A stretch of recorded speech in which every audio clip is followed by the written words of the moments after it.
we're off to another phenomenal start to the year. Crazy. Stock market wise.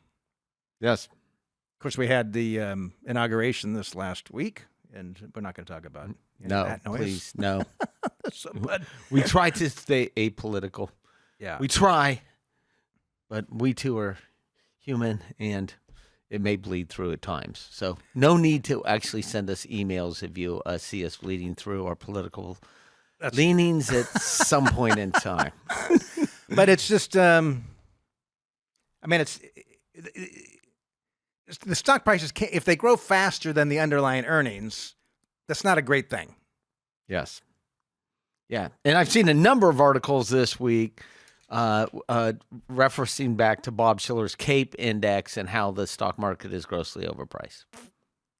Unless we've hit some new era where people are comfortable with higher multiples than they have in the past. Which we don't know.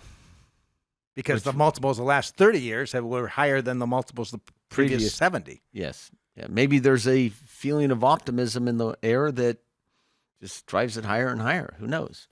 But if you're a long-term investor, like, should you really be happy? Particularly if you're still working and saving, like, I don't think you should be happy when the market goes up.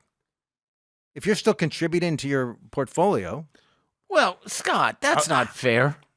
Well, you want to see the economy grow and the underlying earnings of the companies grow. Understand?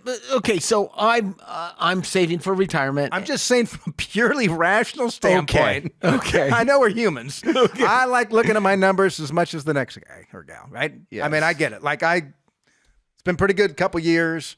Then when you factor in inflation, though, you got to discount about 25% of the growth you've had the last 5 years. In terms of purchasing power? Yeah, because what's the difference? Yes, Like if everything else is so expensive, it doesn't really matter. But this goes exactly to an article that I was going to share later in the show, but I'll share it now, which goes to these.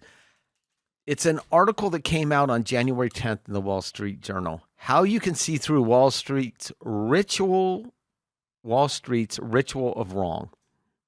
Ritual of wrong? Yes. Is this Jason Zweig? Swag? It is. I could just tell by the just by the. Oh, you haven't seen this article. Every December, Wall Street predicts which various assets will return over the coming year. Every January, the predictions begin to be proven wrong. And so they call this the annual forecasting ritual. And it's absurd. So it's ridiculous. And the point of his article was they're not supposed to actually. Everyone knows that they don't know what they're talking about. The point of his article. I mean, all the big banks, they have their economists. They give this prediction of where the S&P is going to finish at the end of the year. Right. In 2024, the average return forecast for the S&P was 7.4% by stock analysts and 1.3% by market strategists. I don't know what the difference between a stock analyst and a market strategist is. You kind of do. Yeah, I do. I don't think there's a big difference.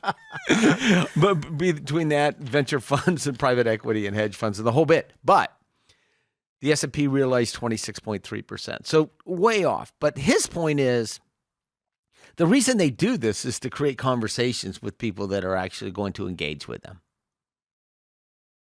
That the Wall Street firms come out with these predictions. So the big banks have here's the prediction. They all do it.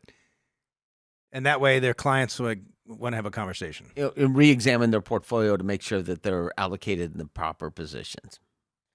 Well, right? I've never been one for making predictions on the market. I don't like making predictions about almost anything. Yeah. It's interesting. I just thought this guy really does, Jason Zweig really does. He took like a year sabbatical. I thought he retired or something, and he popped back up again. Yeah, is he part of this? Remember the Zweig funds? Was he? Maybe. I don't know. He's been around a long time. Yeah. It might be. Well, did he have funds too? Yeah, back in the day. This isn't an endorsement of his funds or him for that matter, but I don't know that much about him. All I know is I like his columns. They put a flashlight on scams, on abuses in the marketplace, on manipulations of investors. And he had one last week on. It's on. I think it drops Friday afternoon, I believe. A week ago was on the conflicts of interest that independent advisors like us have with custodians like Schwab, Fidelity. I read that. Yeah. Yes. It's real. It's real. Yeah, it's real. It's 100% real. He didn't quite explain it, nor did he talk about. Anyway, the intricacies of it, especially for smaller advisors, that they have to actually produce a certain amount of revenue for the custodians to stay on there. So oftentimes the custodians will say, you need to kind of start doing this. charge your clients more. Or you write the check.